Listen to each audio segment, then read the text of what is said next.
सुप्रभात बच्चों।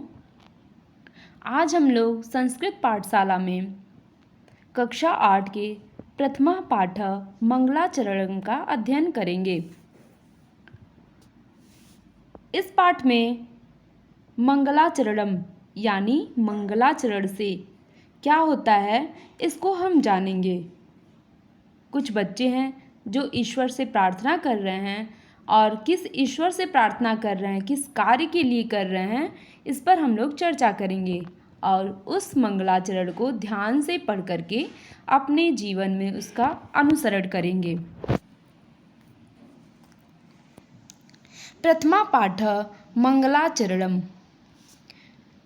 मंगलाचरणेन सर्वाणि कार्याणि निर्विघ्नतया सिद्ध्यन्ति।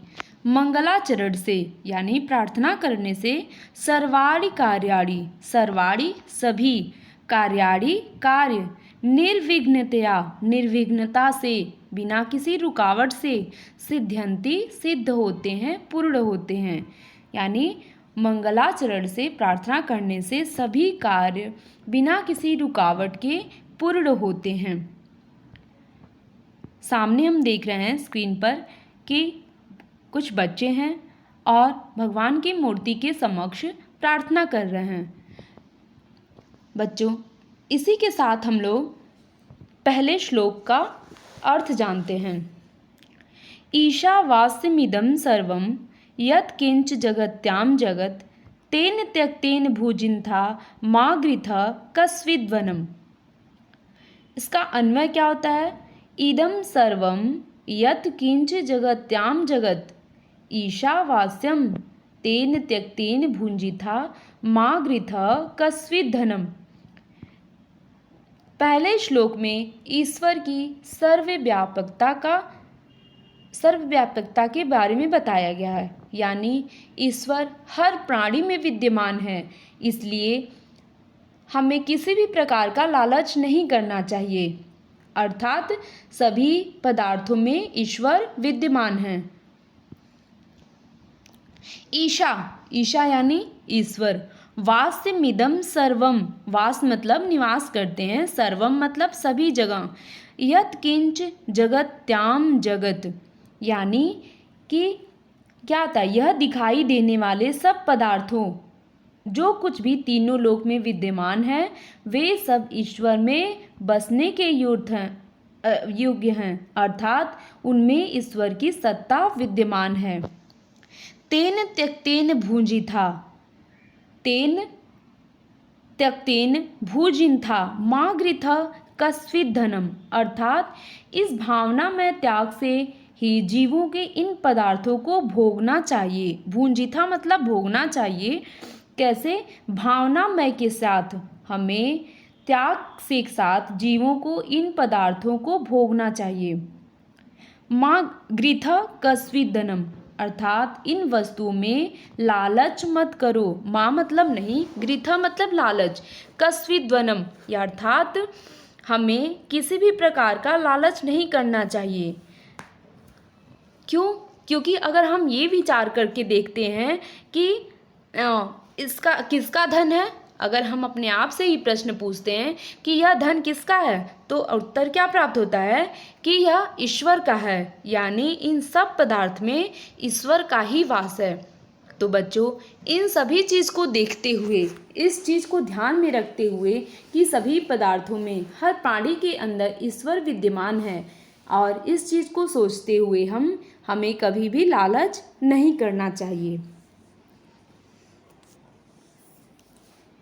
दूसरा श्लोक है ओम अग्ने न सुपथा राय अस्मान विश्वानि देव वयुनानि विद्वान युयोध्वस्म जुहुराड़मेनो भियुष्ठाम तेनम उक्तिम विधेम। उच्चारण हम श्लोक का कैसे करेंगे? विच्छेद करके, क्योंकि आप एक साथ अगर पूरे श्लोक का वो उच्चारण करते हैं तो वो गलत हो सकता है।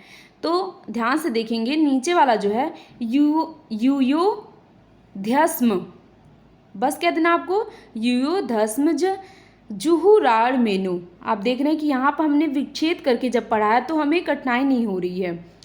भूयिष्ठाम, भूयिष्ठां तेन नम उक्तिम विधेम। ठीक है, और इस श्लोक का अन्वय होगा अग्ने अस्मान राये सुपथा नय देव विश्वानि देव वयुनानि विद्वान अस्मत् जुहुराणम एन युयोधि ते भूयिष्ठाम नमः उक्तिम विधिम। अन्वय क्या होता है बच्चों? अन्वय का अर्थ होता है मतलब तोड़ना, उसका विच्छेद करना। आप सभी देख रहे हो कि यु धस्म जुहुराड़ मेनों का यहाँ पर अलग अलग विच्छेद किया गया है, तो क्या होगा? अस्मत् जुहुराड़म एन युयोधि। ठीक है, तो अन्वय यानी हमें अर्थ जानने में आसानी हो जाती है जब हम इसका विच्छेद कर देते हैं, और इसी को कहते हैं अन्वय। ठीक है, तो अब हम लोग इस श्लोक का अर्थ जानते हैं। इस श्लोक में क्या कहा गया है? इस श्लोक में अग्नि देवता से प्रार्थना की गई है कि हे अग्निदेव, ओम अग्ने नय सुपथा राये अस्मान विश्वानि देव वायुनानि विद्वान। यानी हे अग्नि देवता, हमें ऐश्वर्य के लिए मार्ग से ले चलें। विश्वानि देव या वयुनानि विद्वान, और प्रकाश रूप में हे देवता, आप हमारे सर्व कर्मों को जानते हैं, इस कारण हमसे कुटिल पाप दूर करके आप हमें पवित्र करें। हम आपके उपासक आपको बार बार वचन समर्पण करते हैं। बच्चों, आप देख रहे हैं कि इस श्लोक में अग्नि देवता से प्रार्थना की जा रही है। क्या? कि हे अग्नि देवता, ओम अग्नि, अग्नि मतलब देवता, अग्नि मतलब अग्नि देवता, हे अग्नि देवता, नय सुपथा, सुपथा मतलब क्या होता है? रास्ता। हमें कहाँ ले चले? हे अग्नि देवता, हमें अच्छे रास्ते पर ले चलें। विश्वानि देव वयुनानि विद्वान। ठीक है, क्योंकि आप क्या हैं? आप हमारे कर्मों को जानते हैं। युयोधस्व जुहुराड़ मेनो। ठीक है, आप हमारे सब कर्मों को जानते हैं, इस कारण क्या करें? कि हमारे अंदर से कुटिलता, हमारे अंदर जो पाप है उसको नष्ट करके हमें पवित्र करें। हम आपके उपासक, ते भूयिष्ठाम नमः मतलब हम आपके उपासक।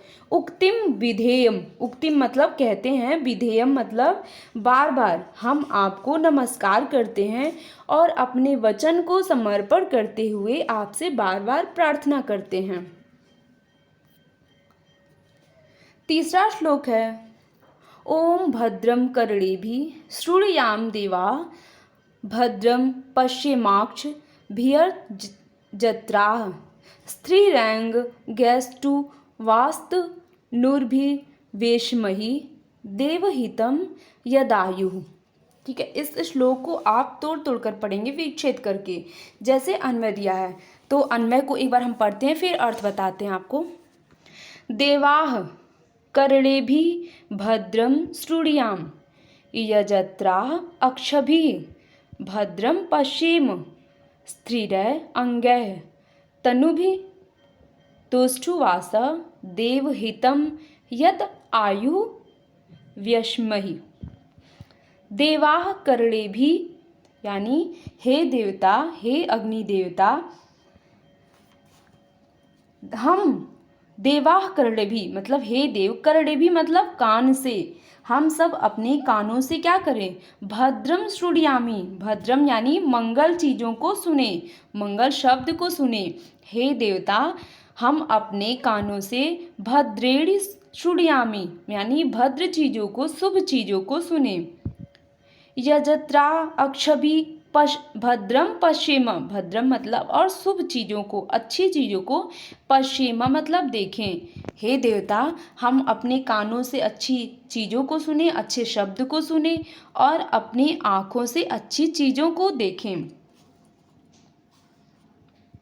स्थिर अंग, स्थिर और क्या है, स्थिर अंगों स्वस्थ शरीर से भगवान की स्तुति करते हुए, मतलब हे भगवान हम स्थिर अंग, मतलब हम अपने स्थिर अंगों के साथ स्वस्थ रहें और भगवान की स्तुति करते रहें।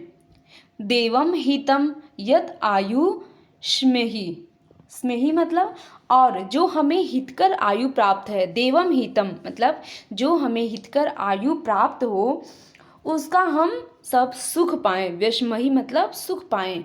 अर्थात हे देवता हम सब अपने कानों से मंगल चीज़ों को सुने, यज्ञ पूजन करने वाले भक्त अपने आँखों से सुंदर रूप को देखें। हे देवता स्थिर अंगों एवं स्वस्थ शरीर से भगवान की स्तुति करते हुए हमें जो हितकर आयु प्राप्त है उसको हम सभी पाएं। तो बच्चों यह था आपका पहला पाठ मंगलाचरणम। धन्यवाद।